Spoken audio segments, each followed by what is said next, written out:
Today I'm turning a charm pack into an amazing quilt. It's my first Christmas in July, so let's just throw some snowballs around and see where it goes, shall we?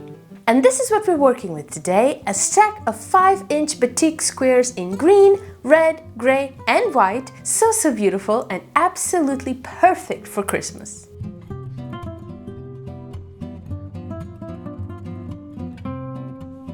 We are making a snowball pattern with a few surprises that will make your jaw drop. First, we need 4 2-inch squares. The way to do this is to have these teeny tiny squares be a third of the main square. But because we are using charm pack squares, our main square is 5. Now, dividing 5 into thirds is a big mess, so I'm just going to be cutting 2 inches and hopefully we will still get a real snowbally kind of quilt block and you will never notice the difference. We're just covering all 4 corners and the fabrics I've chosen are meant to give us some great contrasts. Now, we can cut our excess fabric before or after pressing. We can do it with a scissor or a rotary cutter, and we can even add an extra seam on the outside of our first seam so that when we cut, we get instant half square triangles to play with another time, or maybe even use it on the backing of our project. I'm keeping it simple today and I'm saving all my scraps for future projects.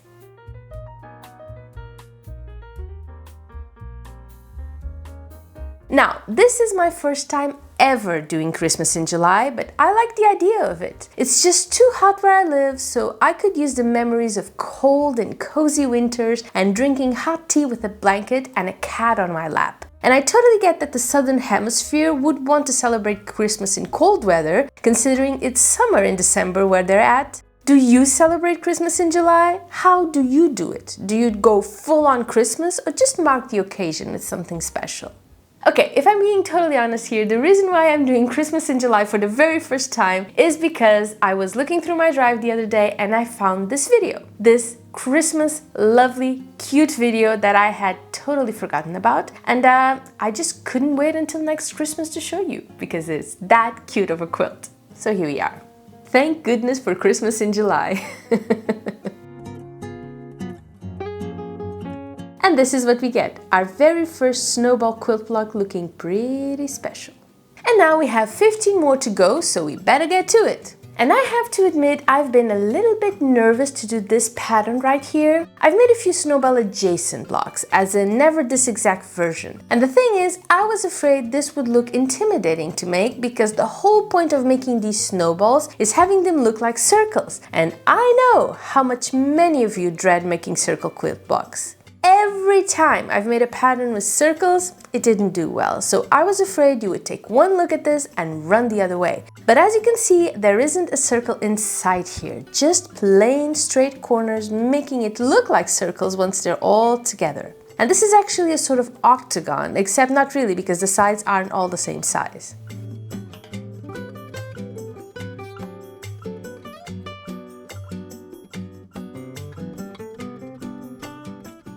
And this is definitely one of those that looks complicated, but is in fact very easy to make kind of project that will wow the socks off anyone and just make you giggle because you know how easy it was to make.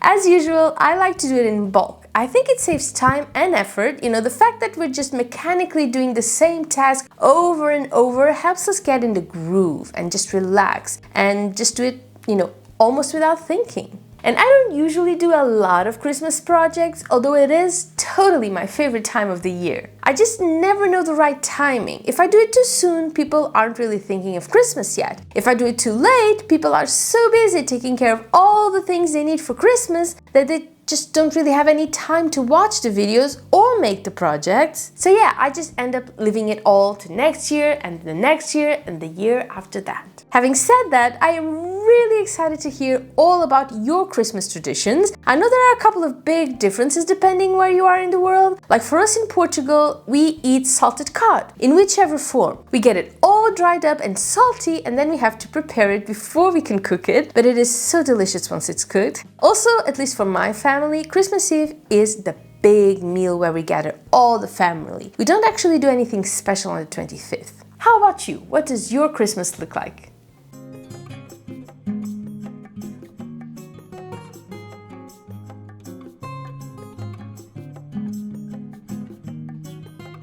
And as suspected, I do wish I had more charm packs, like 3 bundles or so I could do a big piece, because they are so much fun to make and the end result just looks so good. I don't think a tiny table topper is going to do it for me. And that's why I decided that, once again, we will not be finishing this one today, because if I can find more charm packs from this collection, I'm totally expanding it. You know, even a proper table runner will just look so cool. There are so many awesome possibilities when you have an awesome pattern and a stunning fabric. And hey, maybe I'll just get it done in time for next December, you know, for next Christmas. How awesome would that be?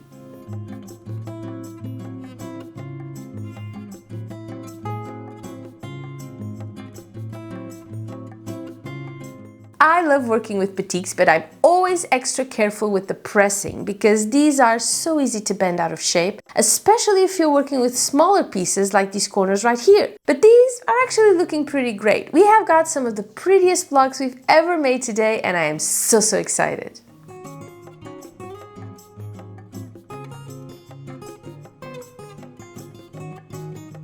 And before you know it, we are done with all our blocks, which means now you get to see them firsthand, and just look at these.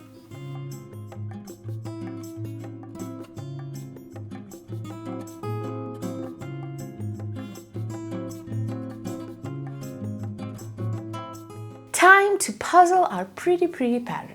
We want to mix the lighter corners with the big color corners, so once we're done, they will always be mismatched. I'm also trying to keep the same colors as scattered as I possibly can. And while we do this, can I just suggest, as an awesome Christmas in July gift for yourself and for me, that you check out my Patreon as well as my YouTube membership. I have been adding some really awesome exclusive content on there, ad-free of course, and it would really help support my work and doing what I love. Also, if you'd like to see more of the behind the scenes of our channel, join us at Instagram and check it out.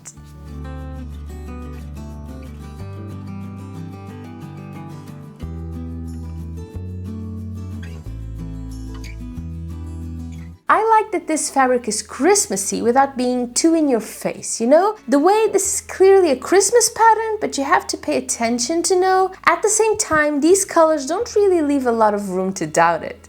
I just love it. And if you'd like to buy some of this fabric for yourself, just click on the link in the description.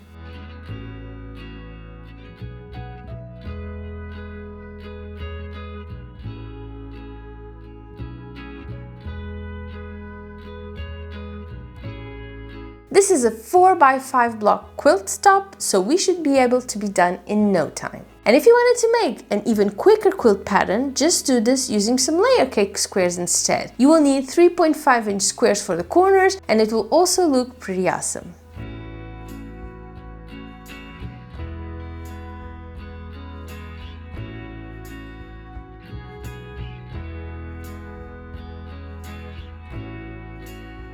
And before you know it, we are done here.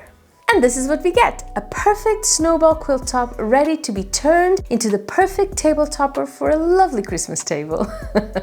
I love it, I hope you love it too. Happy quilting, a Merry Christmas, and I will see you soon. Bye bye!